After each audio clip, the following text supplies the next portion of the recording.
من الشیطان الرجیم بسم اللہ الرحمن الرحیم۔ آج کی ہماری گفتگو کا ٹاپک ہے اسوہ حسنہ اور ہمارا طرز زندگی۔ قرآن کریم سورۃ الاحزاب کی آیت نمبر 21 سے روشنی لیتے ہوئے اس موضوع کو سمجھنے کی کوشش کریں گے۔ اللہ کی بارگاہ میں دعا ہے اللہ میری زبان پر کلمہ حق جاری فرمائے اور ہم سب کو سن سنا کر عمل پیرا ہونے کی توفیق عطا فرمائے۔ آئیے سب سے پہلے سنتے ہیں کہ اللہ تبارک و تعالی حضور کے اسوہ حسنہ کے بارے میں کیا ارشاد فرماتا ہے۔ بسم اللہ الرحمن الرحیم۔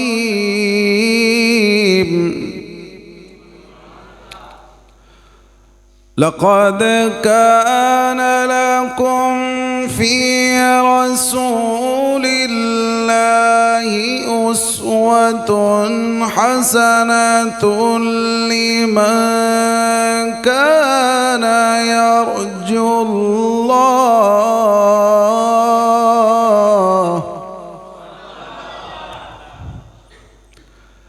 من كان يرجو الله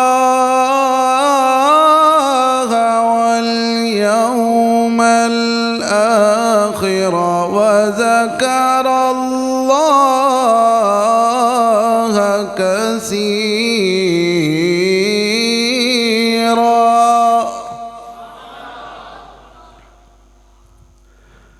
فرمایا بے شک تمہارے لیے اللہ کے رسول میں بہترین نمونہ موجود ہے۔ کس کے لیے؟ اس کے لیے جو اللہ اور آخرت کے دن کی امید رکھتا ہے۔ وَذَكَرَ اللَّهَ كَثِيرًا، اور اللہ کو کثرت سے یاد کرتا ہے۔ ویسے تو یہ آیت مبارکہ نبی کریم رؤوف الرحیم صلی اللہ تعالی علیہ وآلہ وسلم کی امت کے لیے ایک خاص موقع پر نازل کی گئی، لیکن اگر اس آیت مبارکہ کے الفاظوں پر غور کیا جائے تو یہ اس خاص موقع کے علاوہ یہ آیت مبارکہ اپنے الفاظ کے اعتبار سے عام ہے، اور اس موقع کے علاوہ بھی سید المرسلین صلی اللہ علیہ وسلم کی سیرت طیبہ ان تمام کاموں میں پیروی کا حکم ہے کہ جو آپ کی خصوصیت نہیں ہے۔ اس آیت مبارکہ میں حضور سرور دو عالم صلی اللہ علیہ وسلم کی پیروی کا حکم ہے ان تمام کاموں میں جو حضور کے ساتھ خاص نہیں ہے۔ جو چیزیں نبی پاک صلی اللہ علیہ وسلم کے ساتھ خاص ہیں، منصب نبوت کے ساتھ خاص ہیں، ان کے علاوہ باقی ہر چیز میں نبی کریم صلی اللہ علیہ وسلم کی اتباع، حضور کی پیروی اور حضور کی فرما برداری ہر انسان کے لیے ضروری ہے، چاہے کوئی مسلمان ہے چاہے کوئی مسلمان نہیں ہے۔ جو بھی میرے آقا کریم صلی اللہ علیہ وسلم کے اسوہ حسنہ کو فالو کرے گا، اس کی اتباع کرے گا، انشاءاللہ فلاح پا جائے گا۔ قرآن مجید میں متعدد مقامات پر اللہ تعالیٰ نے اپنے محبوب صلی اللہ علیہ وسلم کی اطاعت و فرما برداری کا ہمیں حکم ارشاد فرمایا ہے۔ دیکھیے ایک اور مقام پر اللہ فرماتا ہے وَمَا آتَاكُمُ الرَّسُولُ فَخُذُوهُ۔ اللہ فرماتا ہے میرا محبوب تمہیں جو عطا فرمائے لے لیا کرو۔ وَمَا نَهَاكُمْ عَنْهُ، اور جہاں سے وہ روکیں رک جایا کرو۔ وَمَا نَهَاكُمْ عَنْهُ فَانْتَهُوا وَاتَّقُوا اللَّهَ، اللہ سے ڈرو، إِنَّ اللَّهَ شَدِيدُ الْعِقَابِ، کہ بے شک اللہ سخت عذاب دینے والا ہے۔ پھر ایک اور مقام پر فرمایا قُلْ إِن كُنتُمْ تُحِبُّونَ اللَّهَ، اے حبیب آپ اعلان کیجئے اے لوگو اگر تم اللہ سے محبت کرتے ہو فَاتَّبِعُونِی، تو میرے فرما بردار بن جاؤ، یحببکم اللہ، اللہ تمہیں اپنا محبوب بنا لے گا۔ نہ صرف اپنا محبوب بنائے گا، وَيَغْفِرْ لَكُمْ ذُنُوبَكُمْ، اللہ تمہارے گناہ بھی معاف فرما دے گا، گناہوں کو بھی بخش دے گا۔ واللہ غفور الرحیم، اور اللہ تو ہے ہی بخشنے والا، بڑا مہربان۔ تو پتہ یہ چلتا ہے کہ حقیقی طور پر کامیاب زندگی وہی ہے جو تاجدار رسالت سرکار مدینہ کے نقش قدم پر ہو۔ اگر ہمارا جینا مرنا، سونا جاگنا حضور سرور دو عالم صلی اللہ علیہ وسلم کے نقش قدم پر ہو جائے تو ہمارے سارے کام ہی عبادت بن جائیں گے۔ ہم اپنی ضرورت کے کام کر رہے ہوں گے، روزی روٹی کما رہے ہوں گے، لیکن اگر حضور کے نقش قدم پر چل رہے ہوں گے تو اللہ ہمیں اپنے ذاتی کاموں میں بھی ثواب عطا فرمائے گا۔ تو دعا ہے اللہ تبارک و تعالی ہمیں اپنے حبیب کی کامل طریقے سے پیروی کرنے کی توفیق عطا فرمائے۔ اب اس موضوع کو ذرا مزید سمجھنے کے لیے ہم ذرا صحابہ کرام علیہم رضوان کی زندگیوں پر سرسری سی نظر ڈالتے ہیں کہ صحابہ کو کتنا شوق تھا، کس طرح وہ اسوہ حسنہ کی پیروی کیا کرتے تھے۔ حضرت عبداللہ رضی اللہ تعالیٰ عنہ وہ جگہیں نشانیاں لگایا کرتے تھے اور وہ جگہیں تلاش کیا کرتے تھے جہاں حضور نے نماز پڑھی ہوتی تھی، وہیں وہ جا کر عبادت کیا کرتے تھے۔ یہ کیا ہے؟ اتباع ہے، پیروی ہے۔ اور حضرت حمران بن آبان رضی اللہ تعالی عنہ کہتے ہیں، مسند امام احمد کی حدیث پاک ہے، کہتے ہیں کہ ہم حضرت سیدنا عثمان غنی رضی اللہ تعالی عنہ کے پاس تھے۔ آپ نے پانی منگوا کر وضو کیا اور جب وضو سے فارغ ہوئے تو مسکرائے، اسمائل کی، تو پھر فرمایا کیا تم جانتے ہو کہ میں کیوں مسکرا رہا ہوں؟ پھر خود ہی اس سوال کا جواب دیتے ہوئے فرمایا ایک مرتبہ ہم حضور کے ساتھ تھے، جس طرح میں نے پانی منگوایا اسی طرح حضور نے پانی منگوایا، اور پھر وضو کے بعد حضور مسکرائے، بس میں اپنے آقا کی ادا کو ادا کر رہا ہوں۔ ہاں جی، وضو کر کے خندہ ہوئے شاہ عثمان، خندہ مانا خوش ہوئے، مسکرائے۔ وضو کر کے خندہ ہوئے شاہ عثمان، کہا کیوں تبسم بھلا کر رہا ہوں، اور جواب سوال مخالف دیا، پھر کسی کی ادا کو ادا کر رہا ہوں، کسی کی ادا کو ادا کر رہا ہوں۔ آج تو وہ لوگ پیدا ہو گئے جناب، اسلامک سکالر کا ٹائٹل ان کے ساتھ لگا ہوا ہے، ایسے کمینے اور خبیث سوچ کے لوگ پیدا ہو گئے کہ جو معاذ اللہ حضور کی نفلی نماز کو بھی فالتو نماز کہتے ہیں۔ نفل کا ترجمہ انہوں نے فالتو کر دیا۔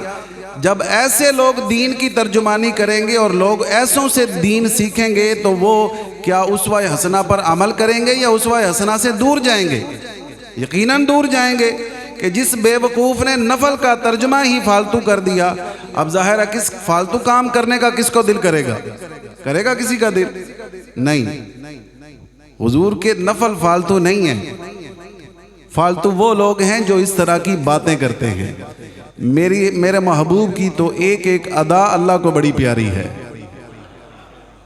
اور حضور کی اداؤں پر کس طرح عمل کرنا چاہیے تو یہ کوئی آج کا انجینئر نہیں بتائے گا، بلکہ یہ صحابہ کرام کی زندگیاں بتائیں گی۔ حضرت عبداللہ کا عمل بتائے گا، حضرت عثمان رضی اللہ تعالیٰ عنہ کا عمل بتا رہا ہے کہ حضور کی تو ایک ایک ادا نرالی ہے۔ سیدنا صدیق اکبر، یہ تو زندگی کی بات ہے، صحابہ کرام کا تو یہ شوق تھا کہ وفات میں بھی حضور کی موافقت ہو، جس طرح حضور دنیا سے پردہ کر کے گئے ہمیں بھی اسی طرح موت آئے۔ سیدنا صدیق اکبر رضی اللہ تعالیٰ عنہ نے اپنی وفات سے چند گھنٹے پہلے اپنی صاحبزادی حضرت اماں عائشہ رضی اللہ تعالیٰ عنہا سے پوچھا کہ رسول اللہ صلی اللہ تعالیٰ علیہ وسلم کے کفن میں کتنے کپڑے تھے، تاکہ میرے کفن میں بھی اتنے ہی کپڑے ہوں، اور حضور کس دن دنیا سے تشریف لے گئے تاکہ میرا بھی وصال اسی دن ہو، جس دن حضور دنیا سے گئے میرا بھی وصال اسی دن ہو۔ تو اس سوال کی وجہ یہ تھی کہ ان کی آرزو تھی کہ جس طرح کا کفن میرے محبوب کو دیا گیا مجھے بھی اس طرح کا نصیب ہو، اور جس دن حضور اس دنیا سے تشریف لے گئے اسی دن میرا وصال ہو، اسی دن میرا انتقال ہو۔ اور پھر اللہ تعالیٰ نے اس عاشق اکبر کی یہ مراد بھی پوری کی کہ جس دن حضور کا وصال ہوا اسی دن صدیق اکبر کا وصال ہوا۔ تو یہ کیا ہے؟ اسوہ حسنہ پر عمل کرنے کا شوق، حضور کی اداؤں کو ادا کرنے کا پیار، محبت، ایک چاہت کہ ہم نے اپنے آقا کی اداؤں کو ادا کرنا ہے۔ تو یاد رہے دوستو کہ عبادات ہوں، معاملات ہوں، اخلاقیات ہوں، سختیوں اور مشقتوں پر صبر کرنے اور نعمتوں پر اللہ کا شکر ادا کرنے کا معاملہ ہو، زندگی کے ہر پہلو کے اعتبار سے تاجدار رسالت صلی اللہ تعالیٰ علیہ وسلم کی مبارک زندگی اور سیرت میں ایک کامل نمونہ ہمارے لیے موجود ہے۔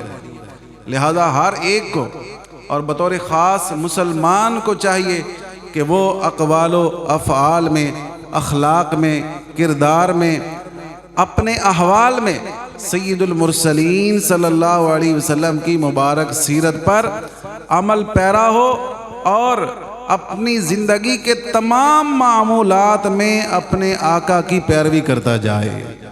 حضرت مفتی احمد یار خان نعیمی نے اپنی کتاب شان حبیب الرحمن میں اس آیت پر بڑا ہی خوبصورت کلام کیا ہے۔